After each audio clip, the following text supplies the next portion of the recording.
Good afternoon, everybody. Thanks for joining us at our third event in the Environment and Society discussion series, which is our new online event series for interdisciplinary knowledge sharing and policy dialogue.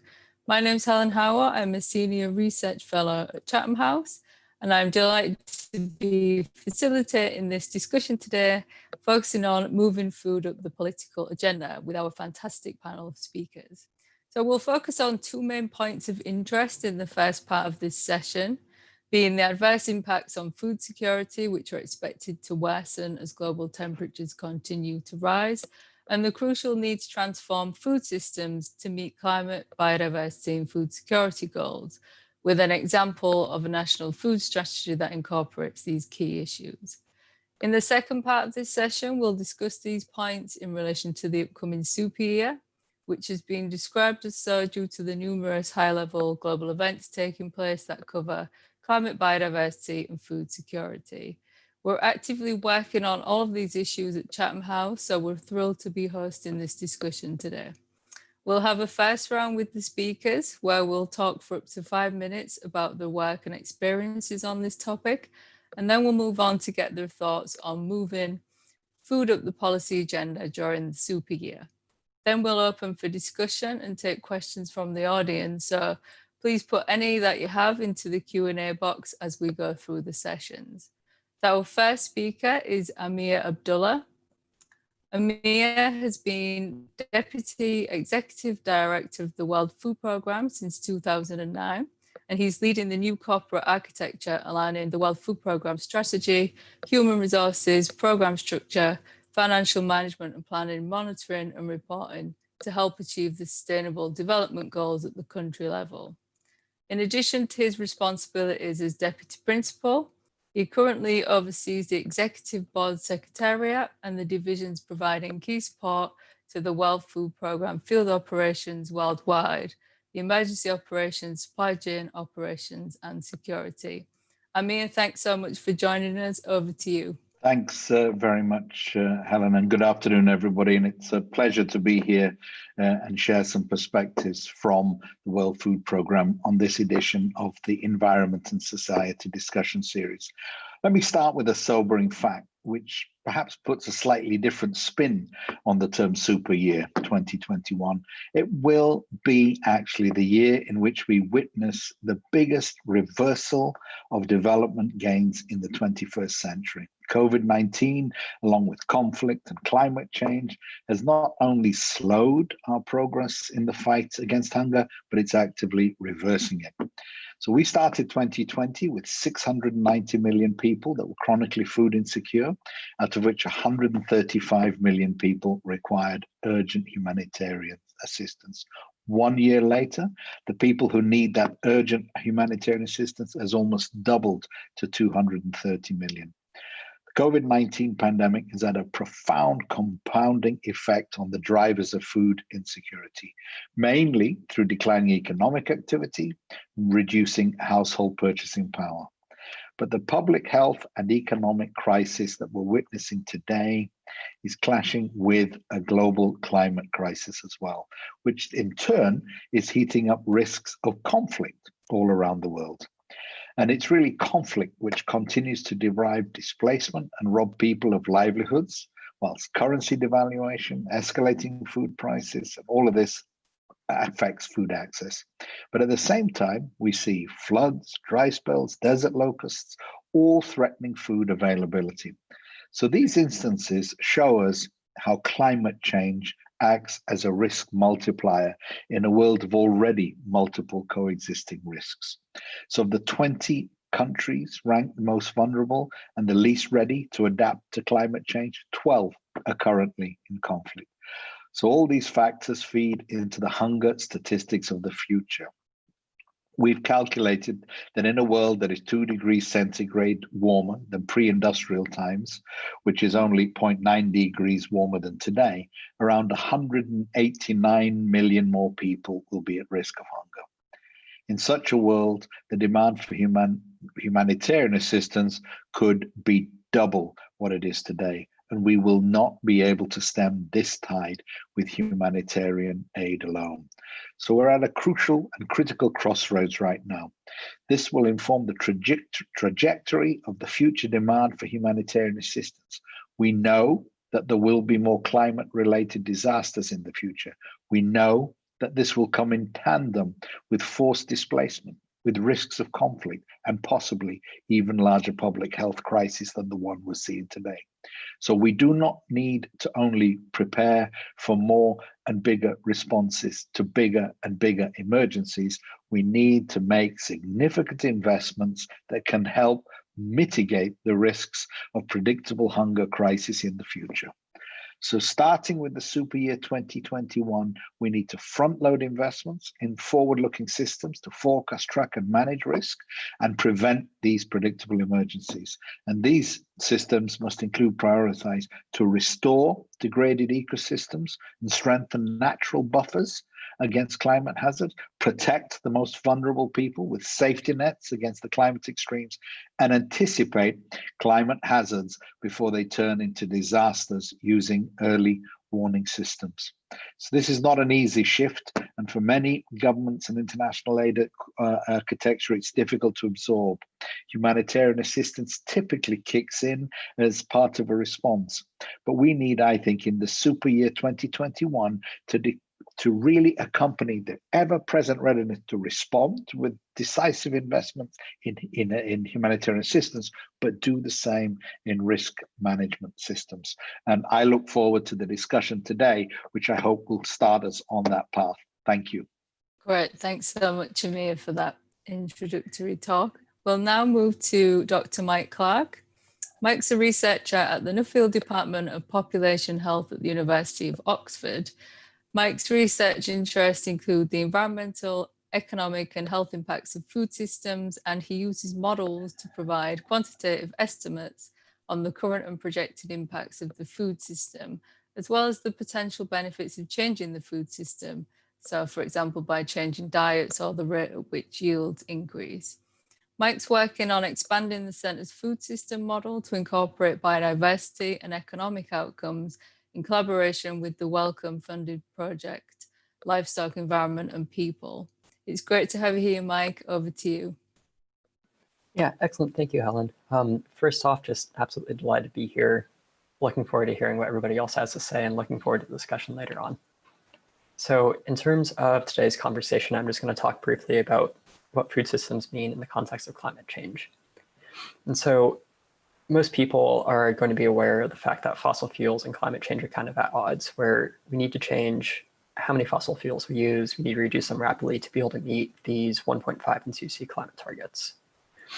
Now, just imagine for a second that somehow we are to magically wave a wand and no longer emit any greenhouse gas emissions from fossil fuels. So all cars are electric, all energy production is from wind or solar, planes somehow fly on plants in some way.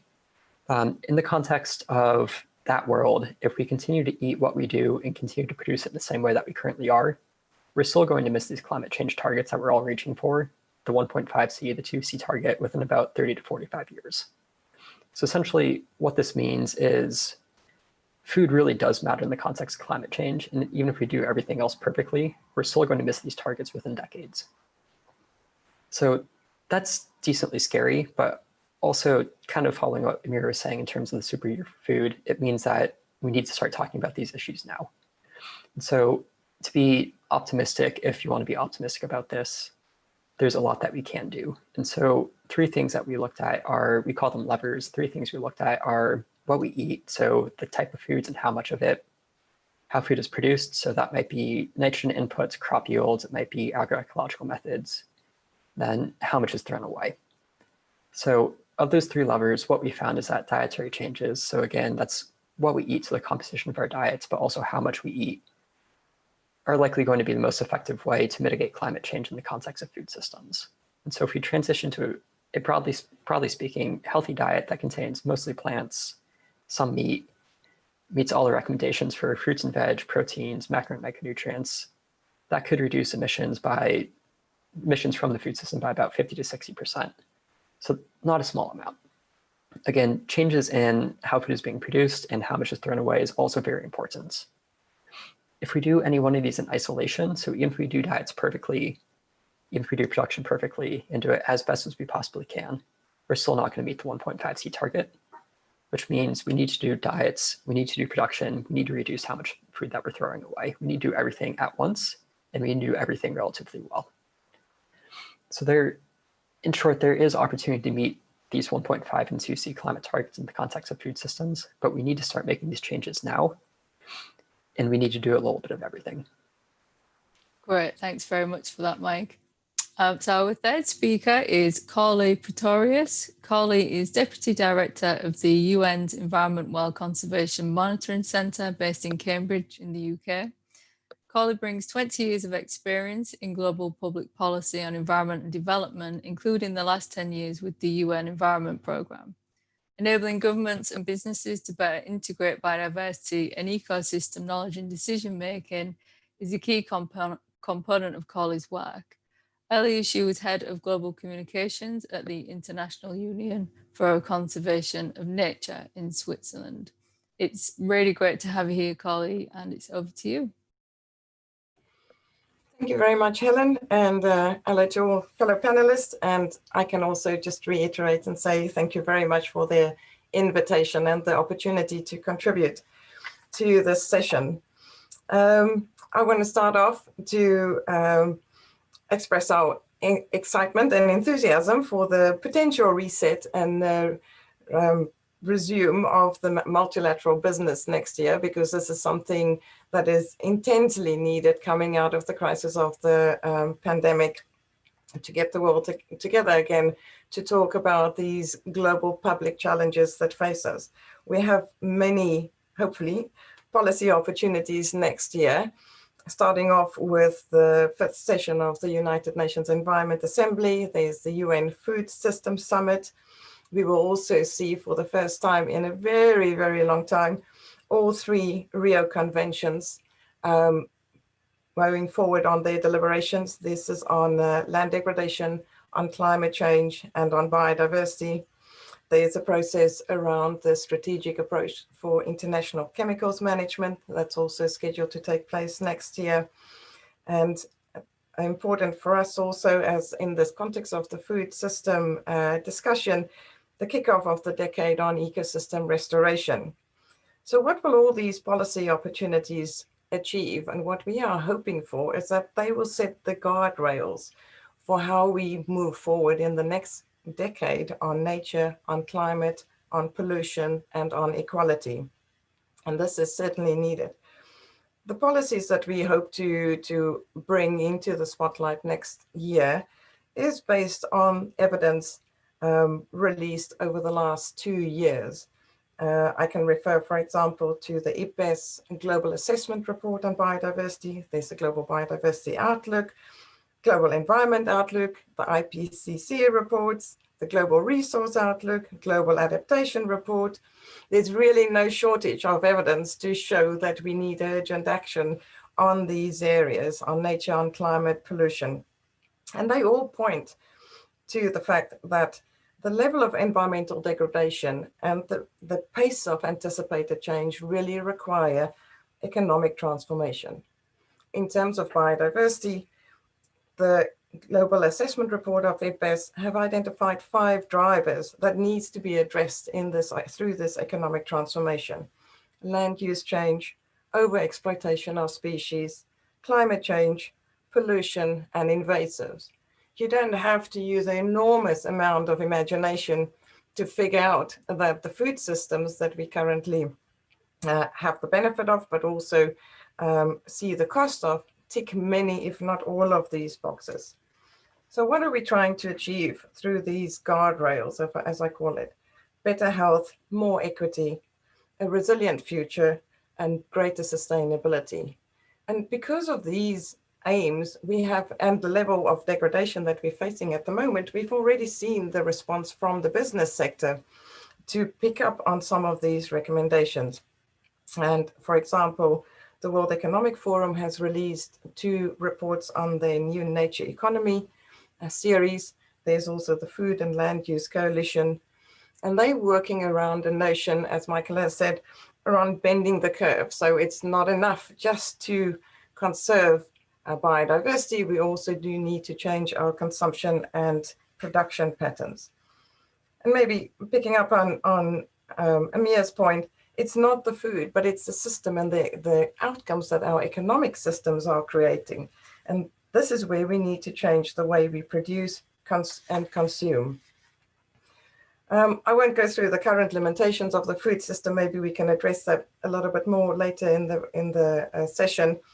But suffice to say that the transformation is across the entire system. So it needs to look at production, it needs to look at processing, distribution, equality of access, but also levels of consumption. And it's really everyone's business in government. So from the health ministries to the environment ministries to business and trade, involving producers, consumers, with a very, very strong role for business to play. And maybe the final takeaway message is just to say it's not us or them, it's really everyone's business. And this is the important part where we stand now. Action is urgent and action is required across the whole of society. Solutions, there are plenty of solutions out and about, but they're context dependent. So it depends on where the country is in its stage of development. It depends on what business or part of the supply chain you're in. And in the innovation that you through your sector or your business can bring to bear on the system. There are several pathways, but the first step, and that we hope to achieve next year, is a clear articulation of this responsibility and the acceptance of the responsibility that it's everyone's business. Thank you. Brilliant, thanks, Carly. So our final speaker in this first session is Dr. Tamzin Cooper. So Tamzin's the director of the National Food Strategy. And prior to taking on this role, she's held a number of roles in DEFRA, in the UK government, including leading the EU Exit Oversight Team and in the Strategy Unit. Before joining the government in 2018, Tamzin had a career as a political strategist and policy advocate working on agriculture and climate issues. She was strategy director at Green Alliance and head of agriculture and land management at the Institute for European Environmental Policy, where she worked on the European budget, CAP reform, and led farmer capacity building programs in Turkey and Macedonia. Tamzin, we're really grateful for you to spend the time with us today. It's over to you. Thanks. Thank you. Thank you, Helen. And thank you for the invitation to join you this afternoon. And it's as all the panelists have said, it's a deep pleasure to be here and to be discussing these interesting and critical issues. So what I want to do in the next 5 minutes is to give you a bit of brief context on the National Food Strategy to let you know what we're doing and what it is. And then I'm going to provide a number of insights that we have derived from our work on the food system here in England to understand how it functions and indeed how then we will recommend that you need to change it.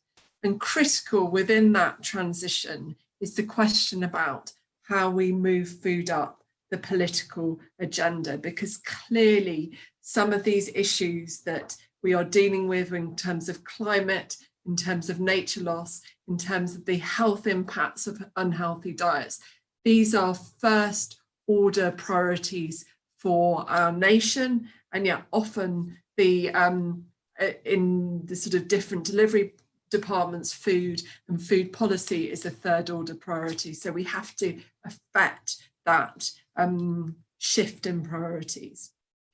So the National Food Strategy was commissioned by the then Secretary of State for the Environment, Michael Gove, in late 2018. And he commissioned an independent review of the food system in England from field to fork. So he wanted us to take a system-wide view of the food system. What an independent review means is that we can act independently of existing government policy. So our role is to provide advice to ministers, to do due diligence on the evidence, to look across the system and then to make recommendations to government about what needs to change. We, over the past 2 years, we have been incredibly broad in our engagement. We have done numerous visits. We've talked to hundreds of different actors in the food system to really get to grips with the issues.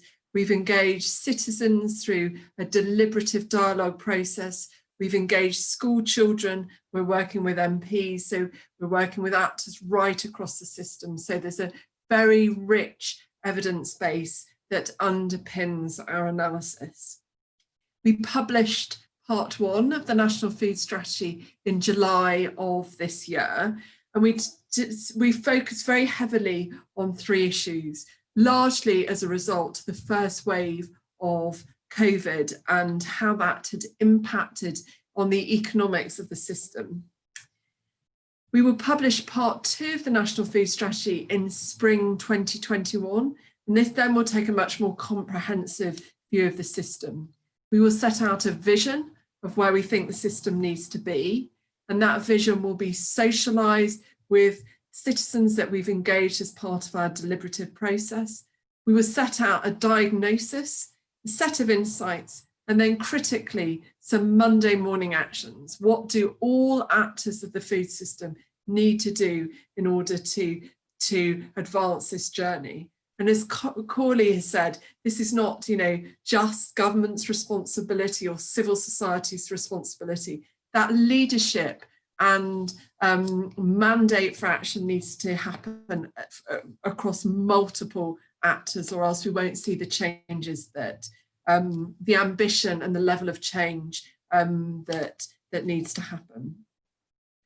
So in effect, what the strategy will do, it will describe the pathway from pivoting the food system from a system that has been primarily engineered to focus on one variable, maximising food production, to a system that delivers multiple outputs and multiple outputs from a sort of societal value perspective. And I think there are 3 big political wins in that shift. So when we talk about how do we make something more political, what are the wins? What are the big gains? So on the health perspective, from the point of view of England, we think that on average, there are between 4 to 10 quality life years that can be gained if diets are improved and we can deal with diet-related ill health. That's an enormous amount, up to 10 years of additional quality life. There are big wins on nature. So we know that types of production have impacted negatively on nature, on biodiversity, on the quality of our environment, and there are huge improvements that could be made. And as previous panelists have said, there are up to 25% of greenhouse gas reductions that can be secured through both changes to land management and changes to diets and what we consume. And all of this has to be done in the context of keeping food affordable, because that's politically incredibly important, as well as thinking about the underpinning economics and the jobs in the system. But at a high level, on health, on nature and climate, there are wins to be made. Now, re-engineering this system is not going to happen overnight, but there are advances in technology where some of those shifts can be accelerated. There are behavioural changes that are needed as a result to facilitate this shift. The economic incentives in the system, as various panelists have touched on, need to be looked at. And we need a governance structure that is fit for purpose to deal with the system as a system rather than a discrete set of policy silos. And all this will require political leadership. And I think, as we will touch on in the next session, there are opportunities around a sort of, from a UK context in terms of an agricultural transition. The second opportunity is that we know that people are looking for government to help them to make the healthy choice. it's difficult and it's hard. There are cultural and evolutionary factors that make the healthy choice difficult, but people are looking for government intervention. And then there are opportunities for governments to show leadership on these issues through the number of events that are happening next year, which we will talk about. So, and my final point, in the context of the UK, as I touched on, the governance needs to be fit for purpose for looking at food as a system rather than a set of individual outputs. At the moment, food policy is dispersed across 16 departments, and often policy objectives are in conflict. So we need, and what the National Food Strategy will do is make us a recommendation in terms of how you set a series of long-term targets to shift that, that priority in terms of the outcomes, as well as how we think about the institutional and structural changes that are required to make sure that policy interventions are working with in alignment rather than in conflict. Thank you. Brilliant, thanks Tamzin.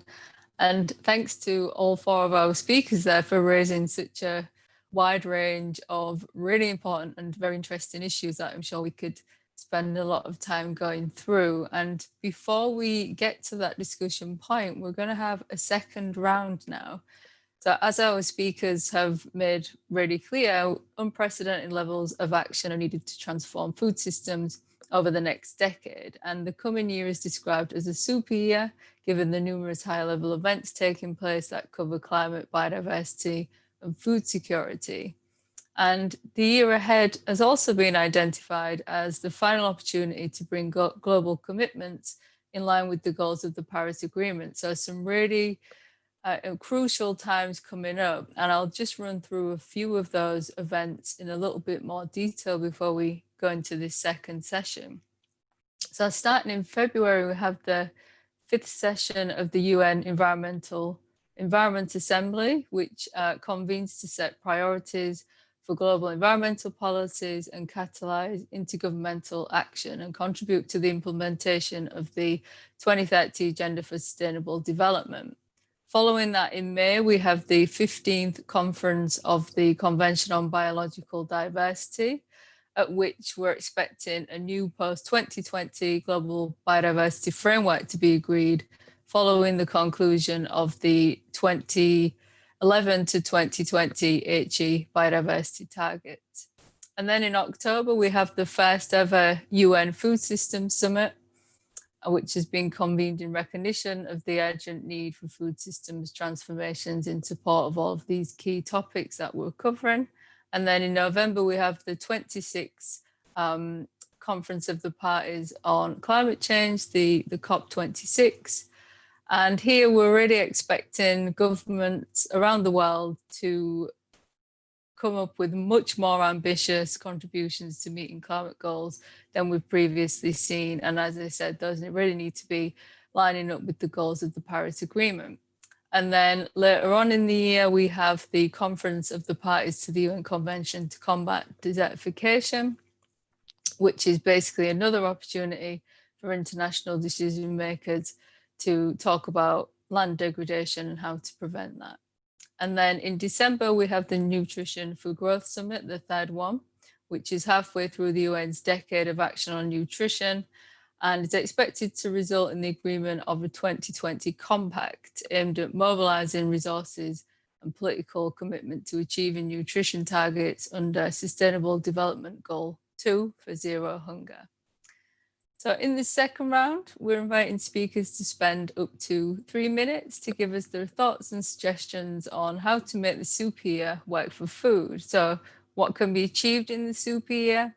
How can food system transformation be woven into these high-level biodiversity, nutrition and climate forums? And how can we take that momentum from the super year and build on that to really ensure that we see meaningful action over the next decade?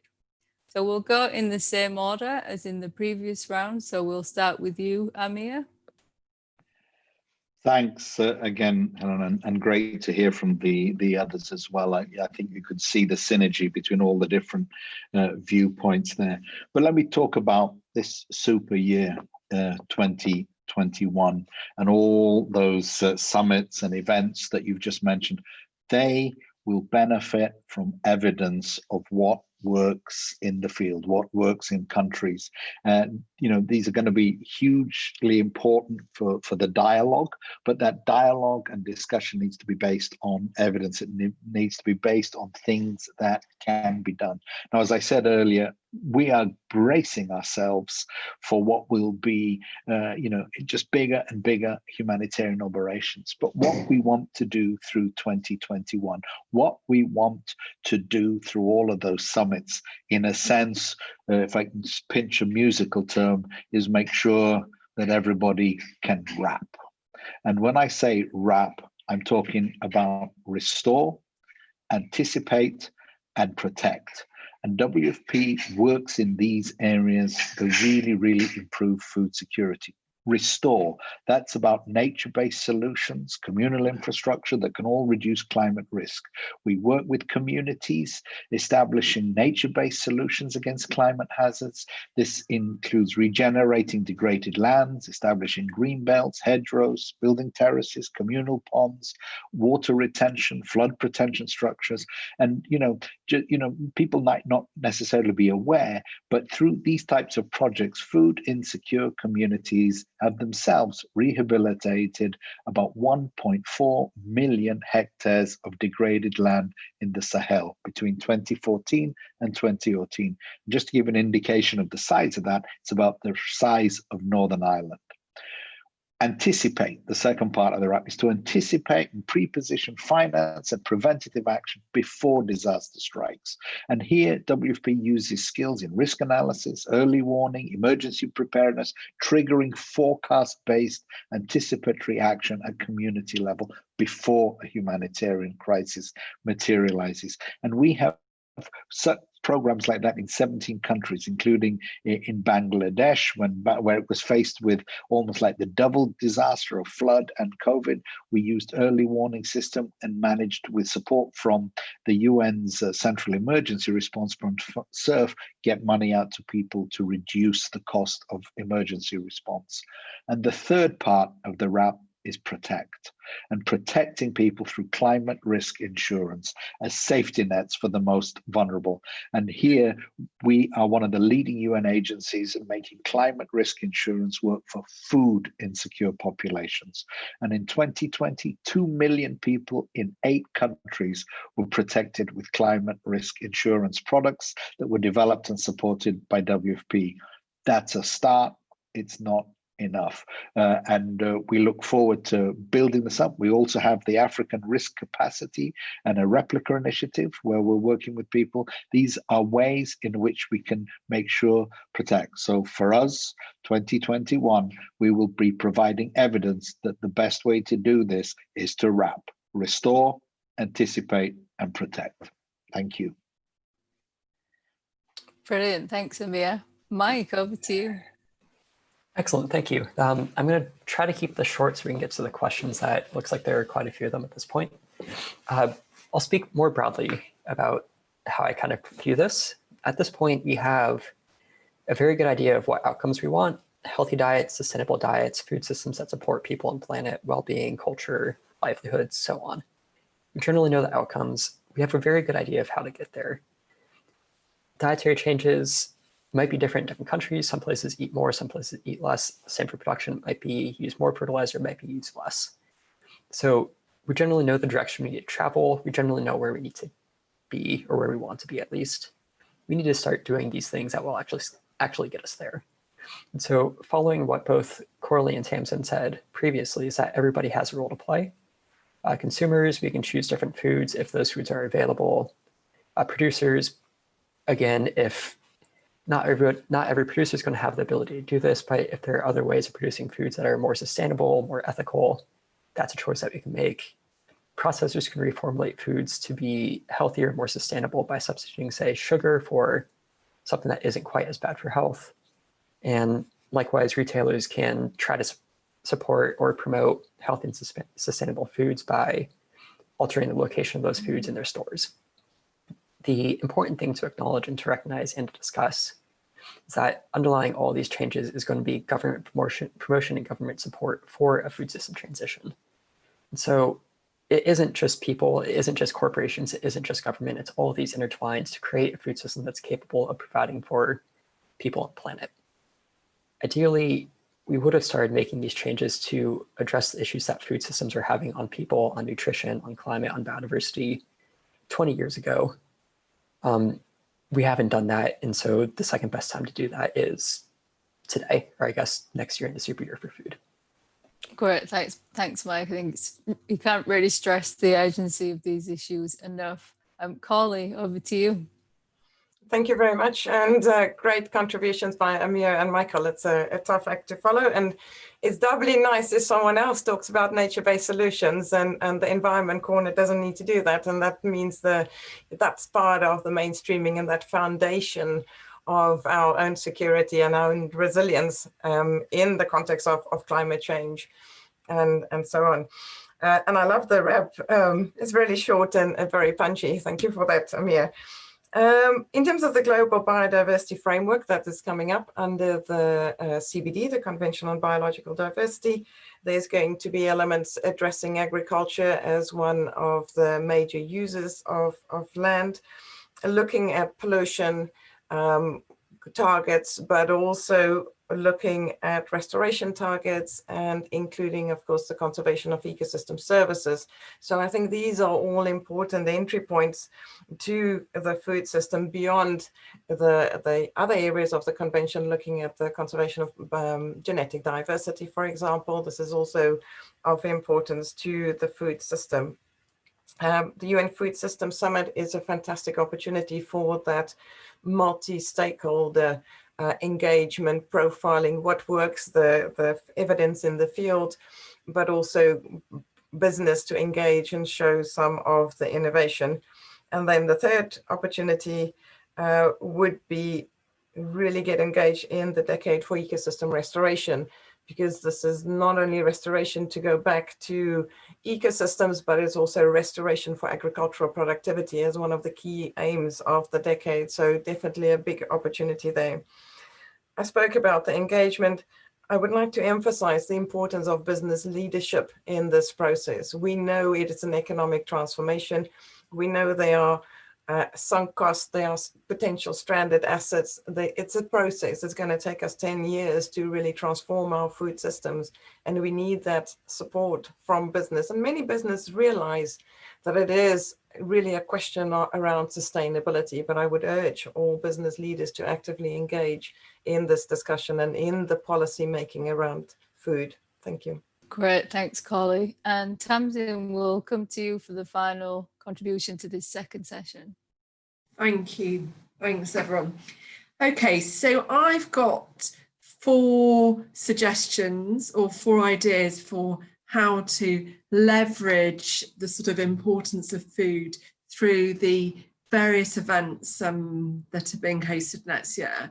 And when we think about from an outcome perspective, climate, nature and health, you know, the food system either accelerates us towards achieving those outcomes or undermines progress towards it, depending on, you know, how far we get on the food system transition. So I think telling the narrative about the role of the food system relative to these outcomes will be really important. So point 1, I think we basically need an integrated land and diet strategy. So I think so often government policy comes at these issues from the perspective of land management or reducing carbon emissions or greenhouse gas emissions from agriculture. We don't often come at it from the diet side because that is perceived to be politically difficult. So I think the first thing and what we're trying to do through the National Food Strategy, again through an evidence approach of what works, is what does an integrated land and diet strategy look like in order to deliver on these goals? I think the citizen voice is really important in all of these discussions. And I know that's what underpins the principles and the ideas behind the food system dialogues. I think that, you know, this has to be a system shift that takes people with it. It's not something that's being done unto them, it's being done with them, and everyone has a stake in diets and what they eat and in food. And so I think building in that sort of citizen voice into some of these decision-making processes, whether it's through sort of deliberative forms of democracy or through a dialogue process, is really important. And what our dialogues demonstrated is that there was a lot more acceptability amongst the public for interventions in food policy that supports them to take the healthy choice. So it's a sort of, it builds in a social mandate into the process. And then finally, I think, you know, these events provide a fantastic opportunity to signal good practice and action. So food is being served at every single one of these events. Wouldn't it be fantastic if what was on show through the procurement of food at all of these events was something that role modelled healthy and sustainable diets, and it just demonstrates some best practice around the conferences themselves. Great, thanks Tamzin. So we have plenty of time for discussion and Q&A from the audience, which we have quite a number of now. I just wondered before we get into that, if any of the speakers would like to make a comment on anything that any of the other speakers have said, or have a question for one of the other panelists. Now would be a good time to do that to start off this discussion round. Everybody's quiet? Okay. So bear that in mind anyway, the offer stands as we go through. So just to start off with, I want to ask a question which really kind of spans across a lot of the things that you've all talked about. And this is from Graham Neal. So he asks, how can we best enable governments and policymakers to embrace, initiate and drive changes given the inevitably negative impact on the current business models of vested interests? And I would add to that as well, how can we, is there a kind of regional perspective to this as well? So are we taking different approaches in different regions, for example? So some of the work I've been involved in on nature-based solutions through habitat restoration has found the biggest potential to remove emissions from the atmosphere through restoring ecosystems in high and middle income countries.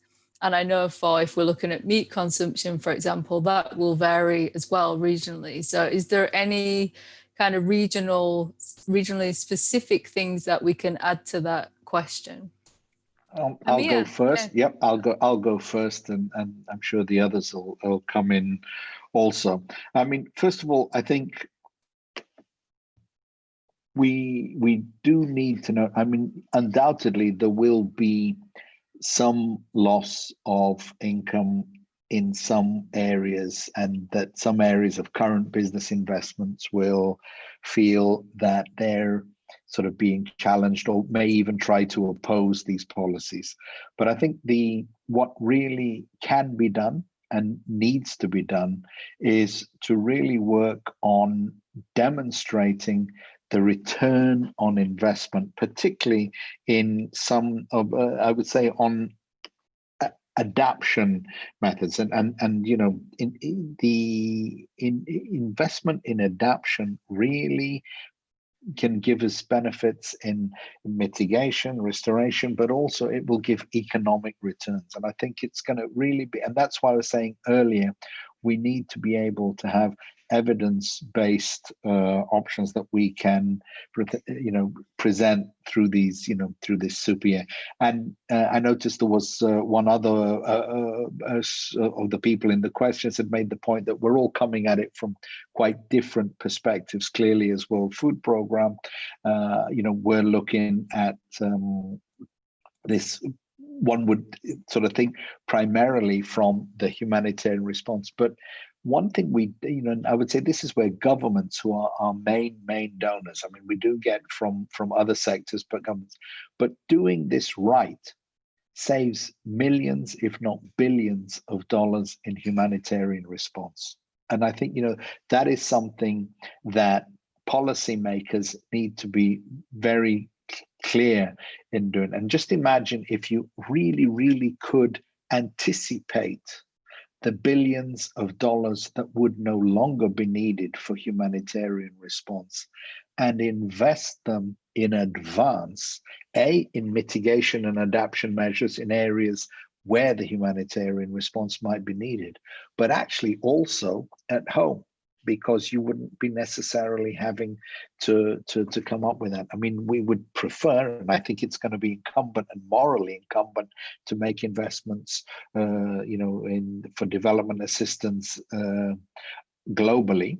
But because, policymakers, let's face it, the policymakers globally have all signed up to Agenda 2030. Agenda 2030, with its sustainable development goals, has SDG 2, the zero hunger goal. So policymakers have already set themselves this task. So now they need to turn to the practitioners, to those who can provide the evidence of what steps and what investments need to be made to meet that. And I would add to that, in terms of the importance of setting the long-term targets and goals and socializing them, and so there's certainty to support the transition and where we're all heading to. So if there's consensus around those targets and goals and time to plan and prepare for them, then that facilitates a much smoother transition, as well as, sort of realizing costs of inaction and anticipating some of the savings along the way. And I think, as well as the targets, there's another thing about sort of where research and innovation funding should be applied in relation to that, and making that investment in research and innovation aligned with those long-term targets. So the whole system is pushing in the same direction. Can I add to that? Sure. I agree completely, because I think that is the sort of the system change that we need to achieve, and that's the importance of having these guardrails or the long-term targets, the pathways that we agree to, the transformation that we need to achieve. And yes, it is a transformation, but it can be supported by policies, as you say, around research, innovation, also reskilling. I think we have the same issue in the energy sector, is that we can't get away from the fact that it employs thousands of people, but there's a process that we can invest in terms of reskilling to renewable energy, and similarly reskilling in terms of sustainable food systems. So there are a number of buffers that can be brought in, but from the research that we've seen and the economic modeling, if you look at the World Economic Forum report, the Global Adaptation report, the Food and Land Use Coalition report, these all point to economic opportunities in the transformation. So it's not as if we're going to create only losers. They are a different way of doing business, and they create new types of supply chains and transparency that can be beneficial for people and for planet. I'll add one thing to pick up on something that Amir addressed, and do this really quickly. So one thing that Amir mentioned is you need to be aware of short-term trade-offs for long-term benefits. And so for a lot of the changes that we are making, there might be short-term costs that will be outweighed by benefits 10, 15, 20 years down the road. One other thing that Tamzin mentioned too earlier is that we need to essentially harmonize and make sure different departments of government are working towards the same goals. And so I think, just to iterate what Tamzin said again, because it's important in terms of this context, is that if I get the numbers correctly, she said that there are 16 different departments focusing on some aspect of food, and many of them have different targets. And so that right there, embedded in policy, is going to be essentially creating a fight within policymakers that will make achieving these targets difficult. And some way those need to be harmonized to be working towards the same long-term targets. Great, thanks, Mike. Tamzin, did you want to come back on that and maybe elaborate on the 16 departments and some of the ideas that you have, if there's anything sort of in the food strategy that you're thinking of or that might be relevant to trying to make bridges across those 16 departments? Thanks, Helen. So yeah, I mean, there's nothing particularly to elaborate on that. We are working through those recommendations at the moment of what a sort of governance structure that both prioritises food and improves policy coherence, but we're not yet at the stage of specifying exactly what that looks like. But it looks like it will be a combination of targets and institutional changes. And yeah, that's where we are, and I think at the moment. But clearly, as Mike says, that is creating tension in the system, and it serves to both, basically serves to deprioritise food in terms of main priorities for individual departments. Yeah, definitely. And I think this whole idea of joined up policy making is quite a long running theme. I remember back when I started my research career in 2003, and people were talking about it then as one of the propositions that could make a massive difference. And being sort of quite new and naive, I was thinking, well, is that not already a thing? And clearly here we are sort of 13, 17 years later, still talking about this concept of joined up policy making being a really critical thing. So definitely would agree with those points. I just wanted to pick up on some of the things that were talked about around nature-based solutions and having some standardized kind of descriptions of that, which might be helpful in the conversations next year. And this is something I've worked on as well. And I wondered what your thoughts are on, as well as having a kind of standardized definition of nature-based solutions, is it also important to talk about the realities around other negative emissions technologies such as bioenergy, carbon capture and storage, and the risks around them, which might never, one of the risks is that we just might never have those technologies available to us at the scale needed.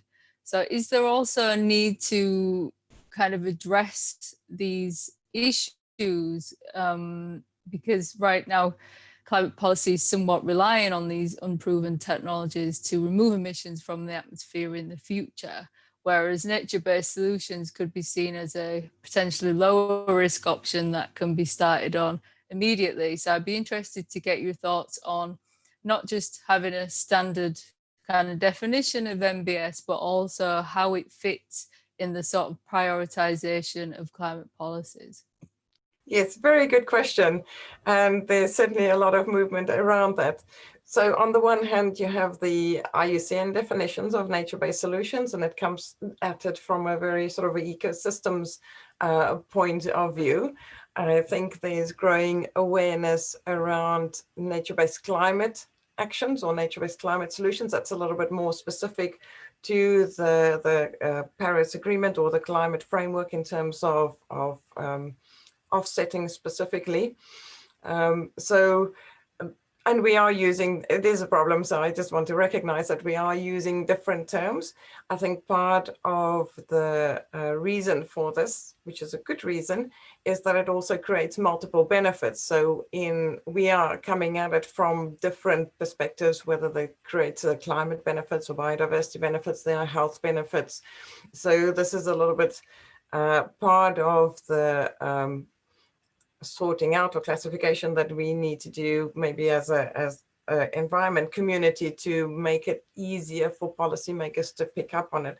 I think we are also underselling nature-based solutions by, for example, not making clear linkages to the job creation opportunities and the economic opportunities and the sort of insurance buffering for climate change or natural disasters opportunities. So there are a number of things that we need to bring together, and next year would be the perfect time to do so, to make it easier for decision makers to pick up and to integrate really nature-based solutions into the global policy frameworks.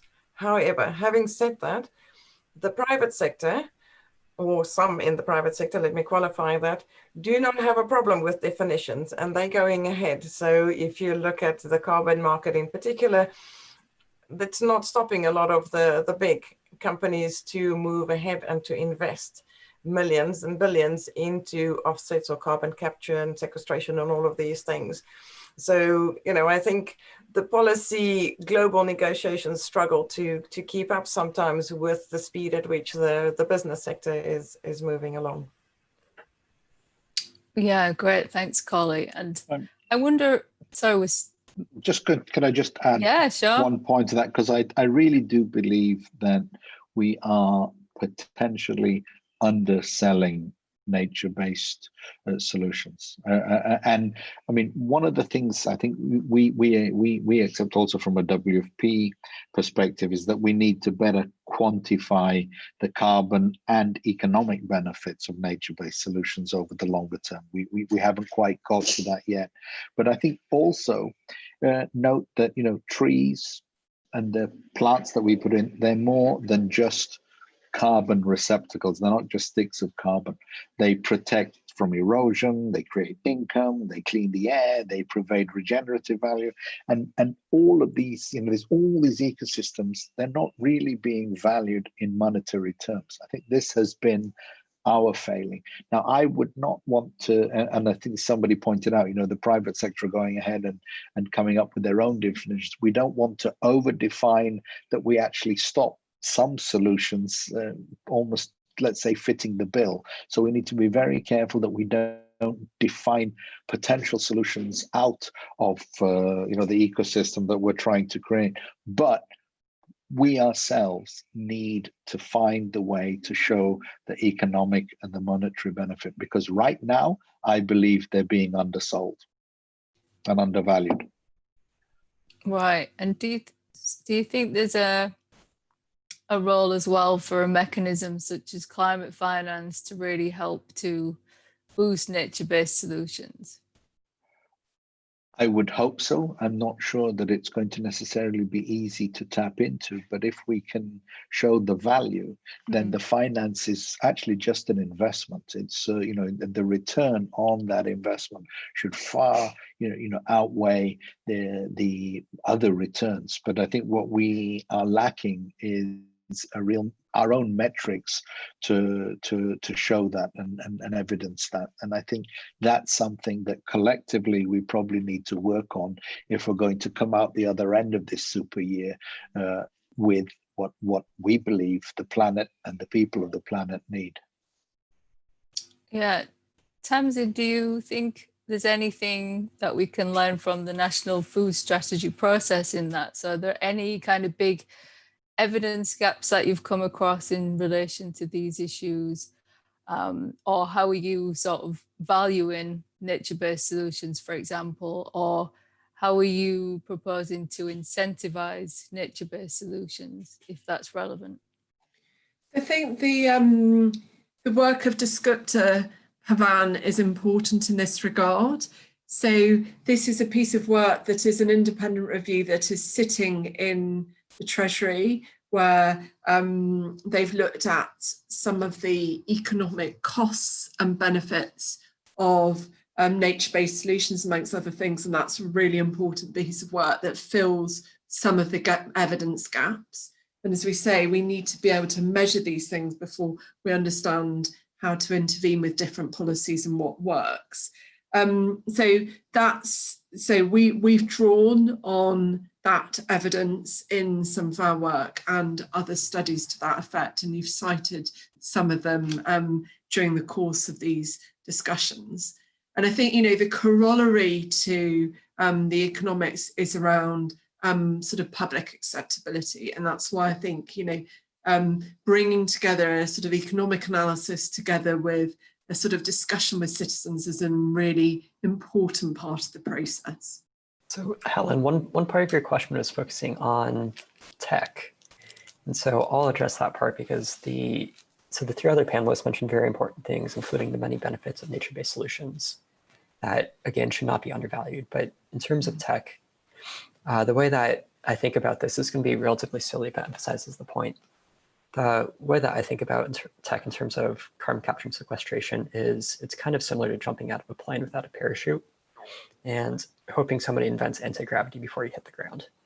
And so it might happen, probably not going to. And if it does, we don't know what the other consequences might be.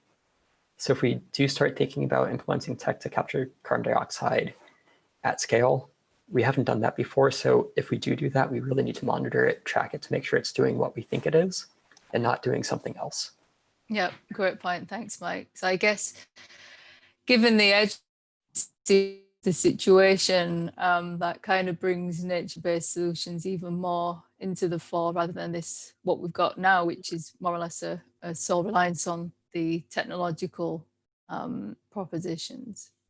And I think, the other thing, Helen, which I've just been looking at the chat to bring into it is the sort of tech innovation on the demand side, on the consumption side. So what is it, from an alternative protein technology where, that has the potential to take us to reduce carbon, the carbon emissions that are associated with diet. So there's this tech innovation on that side that's not just around carbon capture and storage.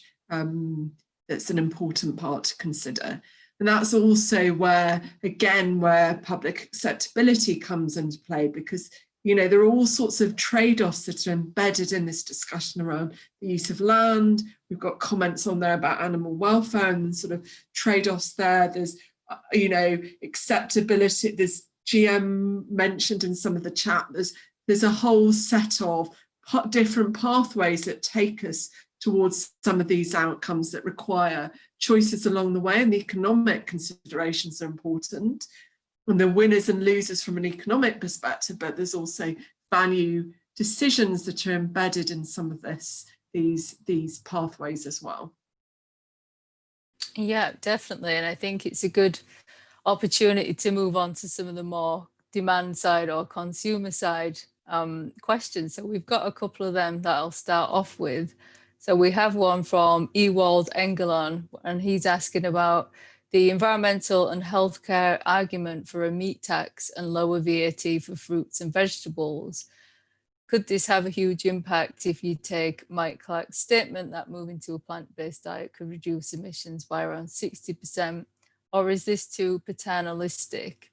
And related to that, which I guess we can take together from Alice Wister, to what extent can the boom of the plant-based food industry help reduce the environmental impact of global food systems? Is this a viable option, either as a standalone or part of a larger host of solutions? So I guess we could look at them together as one kind of leading into the other and building on what you was just talking about, Tamzin. Mike, do you want to start off with that one? I'd be very happy to. So I'll talk about the boom of the plant-based industry more so than taxes, because I'm by no means an expert in tax or policy legislation, so I figure Tamzin's a little bit better addressed to talk about that than I am. But in terms of the plant-based food industry, one thing that's actually been really interesting that Tamzin kind of spoke about is that we have this trend of alternative proteins becoming more accessible, especially in places like the US, the UK, Australia, other relatively high-income countries. We also view them as a narrative as these alternative proteins become more available, people buy them, they eat less meat. What's actually happened in the UK is that people are buying more of these, say, plant-based burgers. They aren't actually purchasing less meat. So something else within the food system is happening, that the way that we view these plant-based alternatives is not actually how they're being implemented, how they're being consumed. And so they absolutely could have potential to replace beef, to replace chicken, to replace pork. Right now, they're not actually doing that. And so we need to be careful about viewing these things that have really strong social narrative, cultural narrative around them as being, this is the solution for environment, this is the solution for food security. Because right now that is how they're being sold. But we really need to make sure that they're actually doing those things and that they're just not another thing on the supermarket shelf that people are purchasing more of without purchasing less of other things. And have you got any ideas around that? So I guess you're suggesting that food environment plays a major role in that. Yeah, I think that's exactly correct. I don't have specific ideas on how to overcome that issue of plant-based meats not currently being a substitute for meat. But again, I think this goes back to the point that I raised before, that if we're starting to implement new food products, new policies, new legislation, so on, we really need to monitor the impacts that those are having both in the marketplace, on environment, so on. So kind of bringing it back to the question that was asked is, if those plant-based meats are actually substitutes for meat, they could be very beneficial for environment. We need to make sure that they are being substituted for meat. Did anyone else want to come in on the tax or plant? Did anyone else want to come in on the tax or plant-based protein alternatives? I mean, I'd reiterate, I mean, we're looking really closely at alternative proteins in the context of the food strategy, and we have a lot of this evidence, and I think some of those facts that Michael is describing, we are seeing in the evidence. We also see that there are declines in meat consumption in particular groups, and so this is not a universal picture. The other thing to look into, we're looking into sort of reformulation of products and how you reduce sort of meat content within products and put in, carrots and onions and whatever. And that's something that, so people are not actively choosing to reduce meat, but there is an overall reduction in people's consumption habits as a result of some of those policies. I mean, and the other thing on the alternative protein sides is to really look at the science and sort of the molecular science that underpins food, and to make sure that that we're not sort of getting environmental wins on one side, but at the same side there are health impacts from the sort of processing of these products. And I think the evidence on that is we are continuing to look into, so there are not unintended consequences of substitution of products in this. So I think the situation, the picture is complex, and there's a whole set of policy interventions you could do, some of which are more politically palatable than others. And you need a common metric to measure it, so that, and an understandable metric that you can track progress against.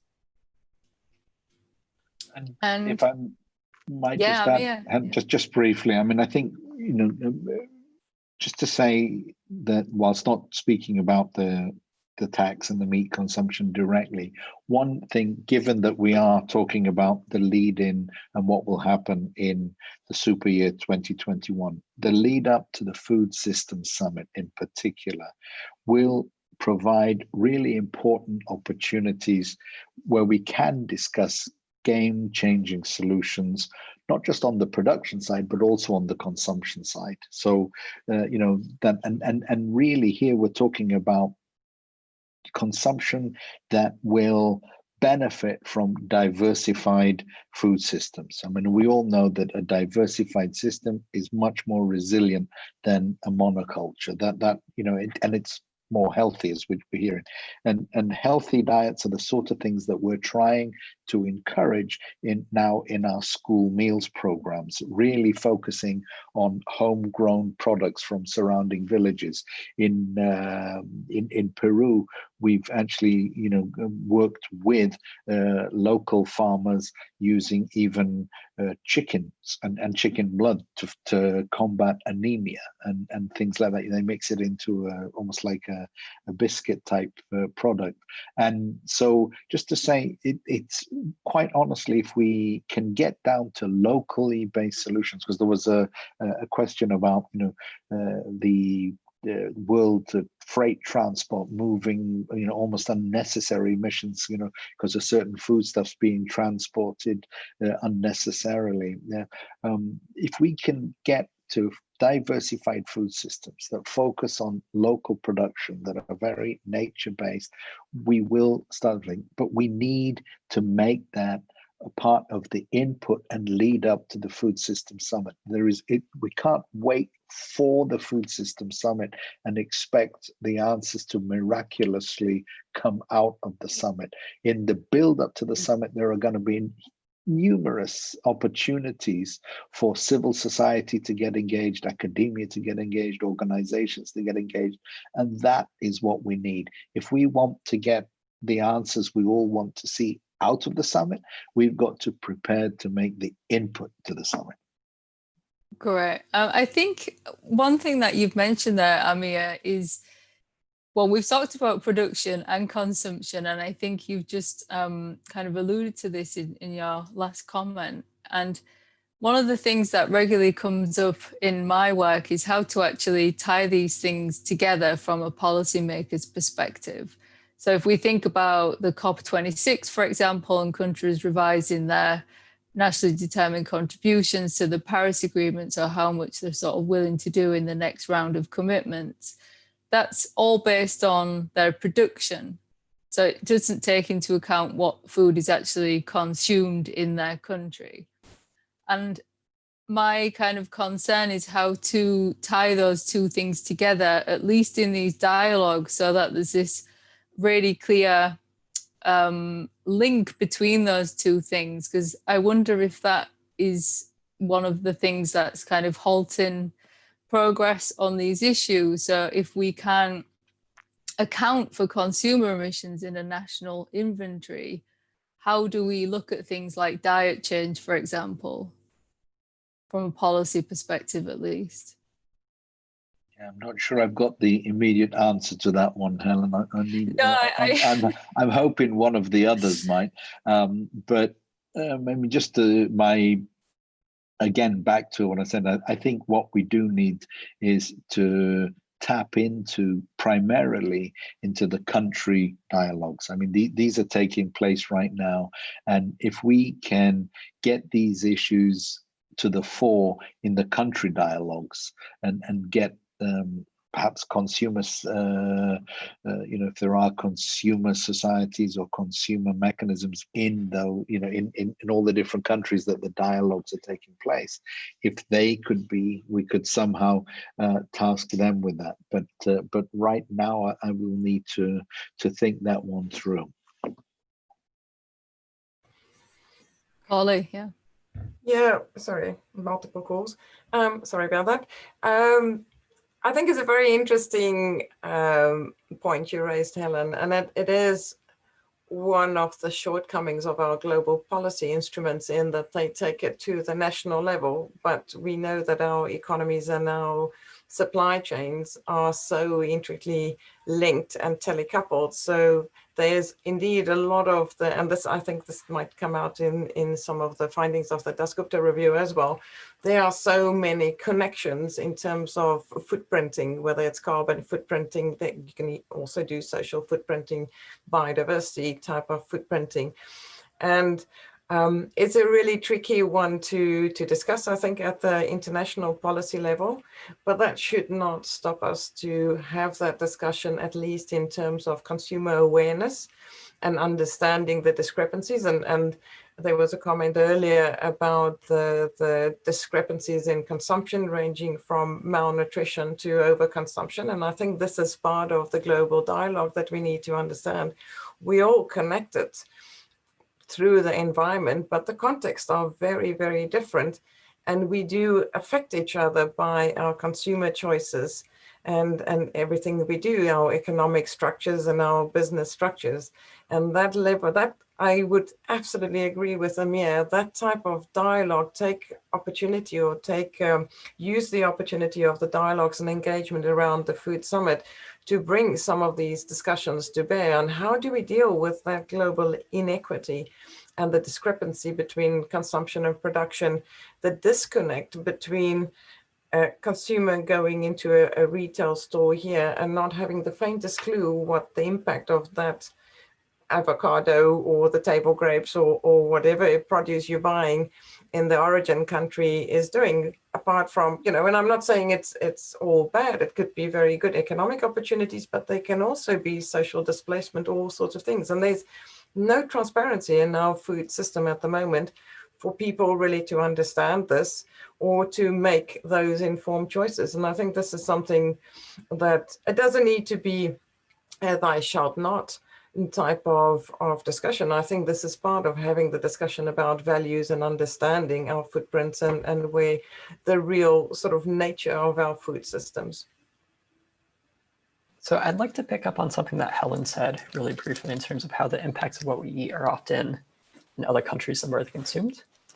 And so the WWF had a report that came out recently called Planet-Based Diets. And one thing that they did really well within it is they have this, I'm going to talk about Denmark real quickly because that's what they have data easily accessible for. But if you look at dietary consumption and the biodiversity impacts of the foods that are consumed in Denmark, about 60% to 70% of the biodiversity impact of Denmark's dietary habits come from coffee, chocolate, tea, and spices.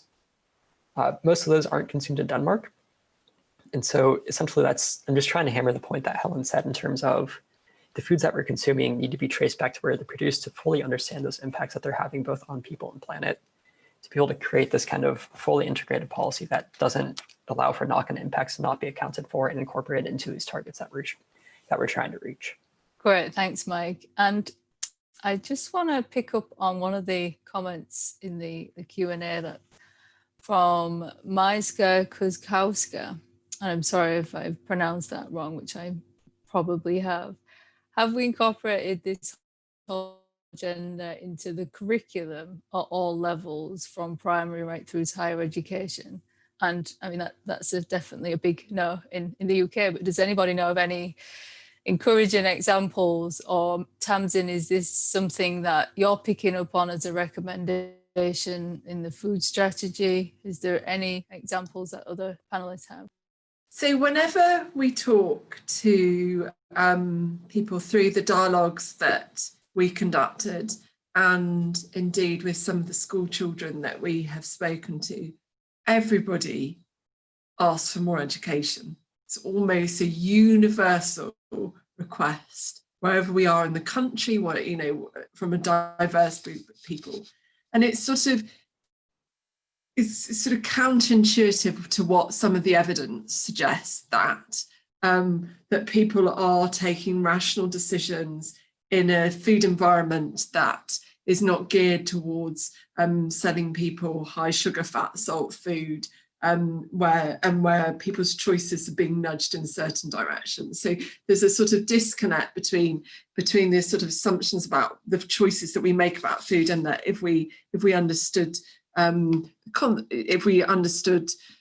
or were better informed about the relationship between our choices and outcomes, that we would take different choices. So that's my first observation. There are some brilliant examples of where at a local level, school children are being taught about food and are taken on a journey. And there's a particular example in London where a charity working in a range of primary schools in East London wanted to demonstrate that they could change children's palates and preferences, and they could provide healthy food at no additional cost to other providers. And they took children on a journey, and I personally went to visit one of the schools and ate with the children, and they were eating everything. They were eating kale and they were eating lentils, and it was amazing. And compared to my own children's school, the quality of the food and the healthiness, and there was an active debate around it, and they put chefs in the schools and the teachers ate with the children, and there was education around it and a curriculum around it. So I think that is a very positive example where, many of these children were having breakfast in school. So a large proportion of their diet in term time was being shaped by the food that was being served in the school, which was shaping preferences through time. And so that is an example where a combination of factors can really have quite a dramatic effect on diets at no additional cost. Brilliant. Thanks, Tamzin. I've just got a couple of farming related questions that have come in for Mike, and then we have one wrap-up question for any of you to answer before we actually finish the session. So the questions for Mike around regenerative farming. So is there a role for regenerative agriculture? What about low carbon meat? And will this, if we do shift to more low intensity farming, will this increase prices for the consumer? Excellent, thank you. So 3 questions. I'll try to keep this short so we have time to wrap up. In terms of regenerative farming, absolutely there's going to be a role for that to play. There are many benefits of it, as we've spoken about before: carbon sequestration, filtration, air filtration, air quality, flood prevention and control. So there are many benefits of it, and they should not be ignored. So definitely will have a role to play, but it's not the only thing that we can focus on. In terms of the role of low carbon meat, and so the way that I view this is that we can produce food better, we can produce meat better by doing better with the type of inputs that we use, by how much feed we're giving animals, by how we manage them on landscapes. The important thing to remember is that bringing it out to a broader context is there's a very large amount of evidence that even the lowest impacts on the most sustainable type of meat is much higher in impact in terms of environment, has much higher environmental impacts than the worst type of plant-based food. And so we can do meat better, we can do plants better, but I think we need to get away with this narrative of the only thing that we need to do is have lower carbon meat, because it's both lower carbon meat, but also changing the diets that we consume. And then in terms of the last question, which is, if we shift to low intensity carbon, does that have a potential impact on prices? I don't know, I'm not an economist, but I think it'd be silly to say that it will not have an impact on prices. That being said, it might make them more expensive, might make food prices more expensive, it might make food prices cheaper, and it's going to depend on the food, on the agricultural context, and on just generally what people eat.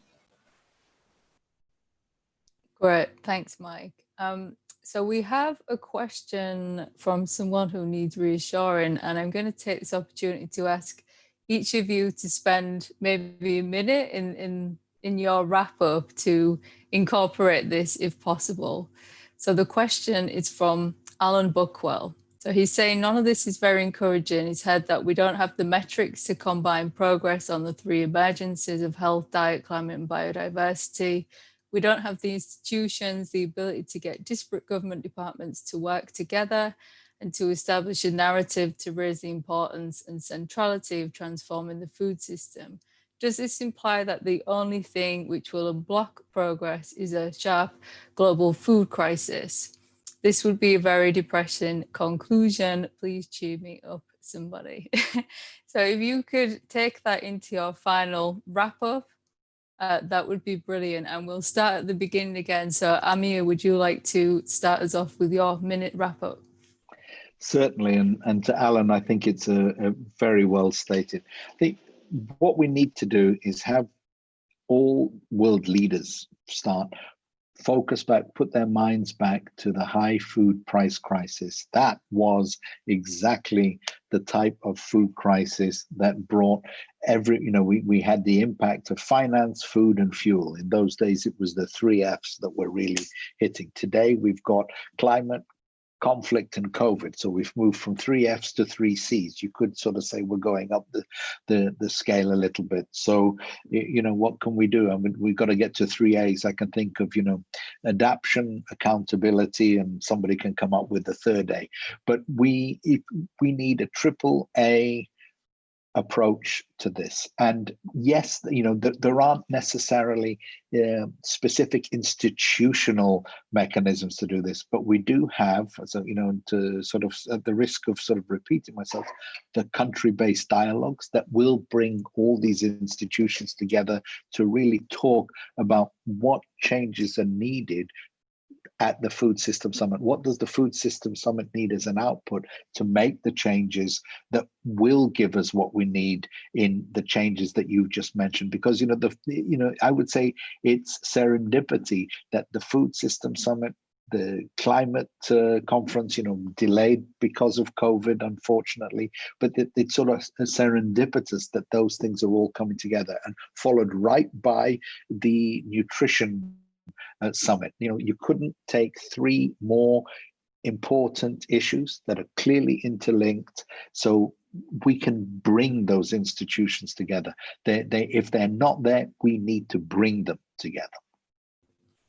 Thanks, Amir. Mike, if you could actually spend less than a minute, that would be brilliant. Go ahead, Mike. Perfect. That was very well said, Amir, and I do not have a huge amount to add on to it, but I'm just going to iterate what I said before. We have a good idea of what we need to do, of where we need to be, and how to get there. And with the Food Summit, Super Year for Food next year, we need to start actually making these changes that will get us progressing towards those outcomes that we want, that are good for people and planet. But when implementing those changes, we also need to monitor to make sure that they're having the benefits that we intend them to have without having negative consequences that we're not aware of right now. Thanks, Mike. Carly? Thank you very much, and thank you for a fascinating discussion. I can offer 3 A's, so awareness, learn more about food systems and understand the implications, action, pack your own lunch, make better food choices, and accountability. Talk to your government and your representatives and ask them to take action and to be part of these discussions and design these pathways. Thanks, Carly. Tamzin? So I'm optimistic on 3 counts. So I think we do have the metrics there on the environmental side, more so than on the health side. I think we can have a common metric on carbon, and there are all sorts of measurements that we can do on the nature and land side. I think that the second cause for optimism is around the political wins on this agenda. I think that if we can affect the behavioural shifts that get back 10 quality life years, I think that's a big political win.